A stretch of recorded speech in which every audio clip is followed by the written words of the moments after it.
Hey doc, how's it going? Today we are going to talk about blogging and why it is so important for you and your practice to have a blog that you actually update. It is going to get more people onto your website, it's going to get more people into your practice, and it is going to help spread your message, your unique healthcare message, in a way that gets maximum impact. So when I say blog, you might be thinking, if you're a younger doc, man, those things have been around forever. I don't know if that's right for me. It seems kind of passé. I want you to get that out of your mind. Blogging gives Google, gives all the search engines an opportunity to find your practice. If you have a website and it's just a single page, nothing else on your website, a single page, but it's loaded with keywords, it's awesome. It still is only a single opportunity to showcase to the search engines what you and your practice are about. So I want you to think of a blog like multiple opportunities to show different facets of you and your practice to the public, to the community, to your audience, because that's really what it is.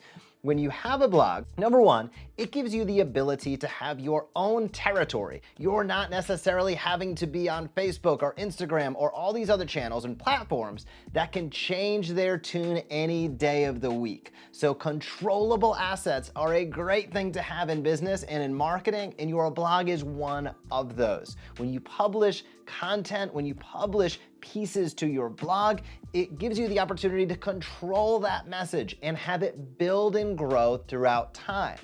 Now, as I said at the top, it's also important to keep in mind that every chiropractic blog that you produce gives Google, gives the search engines an opportunity to grab keywords. So if you had 10 blog posts, 50 blog posts, 150 blog posts, you can see that exponentially increases the amount of keywords that you're hitting relative to your practice.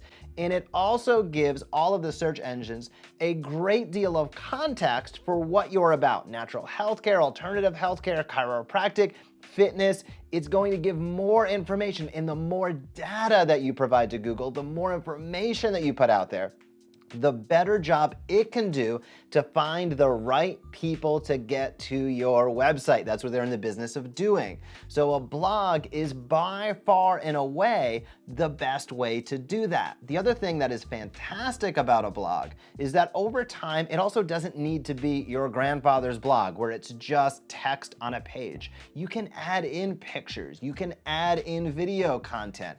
And as the search engines have increased their abilities throughout the last 5 and 10 years, their ability to understand what's going on your page has dramatically increased. So what do I mean by that?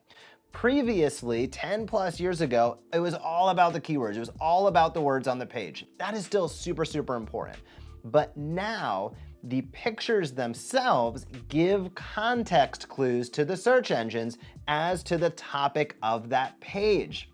So that is very, very important because number one, it provides more information, it provides more data. That's what we want, right? When you give Google more data, it will find highly relevant people that it exposes your page to. They'll come in, they'll be patients, they'll be happily ever after.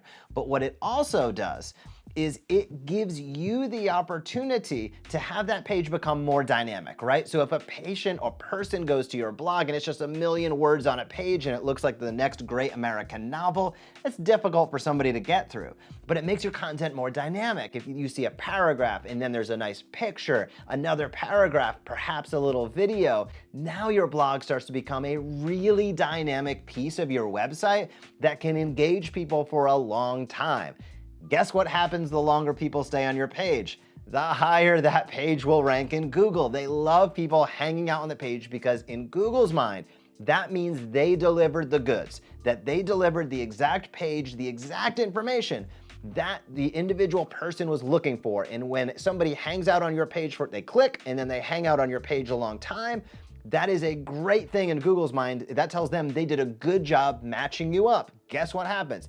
As that starts to happen across multiple pages, your overall ranking will go up in all of those territories, and more. So you can almost think of it like lottery tickets in a good way. Whereas if you have just a homepage or just one blog, you have one ticket to win. You don't have a lot of chances. But if you create high quality, I'm not talking about spammy junk or blogs that are replicated a gazillion times over, but where you have high quality content that's focused and specific, and you have it in dozens, if not hundreds of blogs spread out across your page, you're giving a massive amount of data, a massive amount of information for Google to help match people to their search query, which helps people get to your website. Very, very important. And on the topic of kind of spammy stuff and how not to do it, one key tactical tip when you put out a blog is really try to stay above 350 or 400 words. Now, you don't need to go up to 8,000 or 10,000 words necessarily, but if you can get between 300 to 400 words in a blog and 1,200 words, you're in a great spot, because if you only have 50 words on that page and maybe one image, that looks like a landing page, and Google is trying to steer traffic away from those type of sites. That means you're gonna hold somebody hostage for something.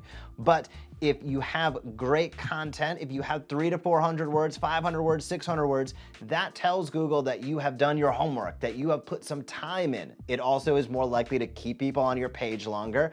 And also you're of course having more literal words on the page that could hit keywords. So all of these things work together. And when you build out a blog, you have to keep that in mind. You want all of this to work harmoniously. So if you have a video relevant to that topic of the blog, put it in the middle of it. It's a great way to get engagement, to grab additional keywords, to keep people excited with your content. If you have a nice picture, throw that on there, share it from Instagram. You can do this in a variety of ways, but it helps to build the dynamic aspects of your blog, which help get more people to it. And that is what it is all about. If you put out high quality content consistently over a long period of time, then you will be rewarded with natural traffic coming in. People will be excited and ready to learn from you. And as you can imagine, that is going to equal people coming into your practice. So if you've been on the fence about starting a blog, you can clearly see I would encourage you to do so. It has been one of the biggest reasons that Evidence Based Chiropractor has been successful. Is for many, many years, I've focused quite heavily on putting out the best content possible on our blog to make sure we deliver the goods in research and marketing to you, the chiropractor, but I would encourage you to do the same for the people in your community. If you have any questions about blogging or any questions on platforms, leave them down below. I'll be happy to answer any question that you might have, and that is why you need to start a blog today.